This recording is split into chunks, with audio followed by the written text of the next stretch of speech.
હા, મારું નામ સલીમભાઈ યાકુબભાઈ વોરા છે. હું પેટલાદથી આવું છું. આજથી 5 વર્ષ પહેલાં મને માઇનોર હાર્ટ એટેક આવેલો. તો મેં આણંદ બેઠક મંદિર આગળ ડૉક્ટર પિયુષ પટેલને ત્યાં સ્ટેન્ડ મુકાવેલું.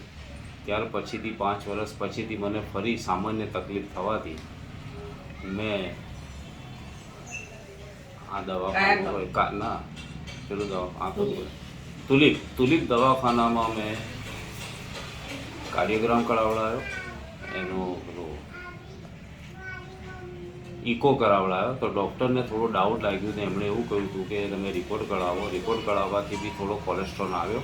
પછી હું ડૉક્ટર તપન ભાવસાર કાયાકલ્પવાળાને મળ્યો અને તેમણે મને જે ઓઇલ આપ્યું પીવા માટેનું, તે ઓઇલ મેં એમનું પીધું અને પીધા પછીથી હું એ તુલિપવાળા ડૉક્ટર પૃથ્વીરાજ ત્યાં ગયો. ત્યાં જઈને મેં એન્જિયોગ્રાફી કરાવડાવી. તો એન્જિયોગ્રાફીની અંદર મારી તમામ નળીઓ બિલકુલ ચોખ્ખી ચટ નીકળી. કોઈ પણ જાતનો કોલેસ્ટ્રોલ હતો નહીં. હાલાકી રિપોર્ટમાં મહિના પહેલાં કોલેસ્ટ્રોલ ખૂબ આવેલો, પછીથી બિલકુલ નહીં આવેલો. અને આજની તારીખની અંદર પણ મને બિલકુલ સરસ છે અને હું બિલકુલ સ્વસ્થ છું. જે આ મારો જાત અનુભવ છે.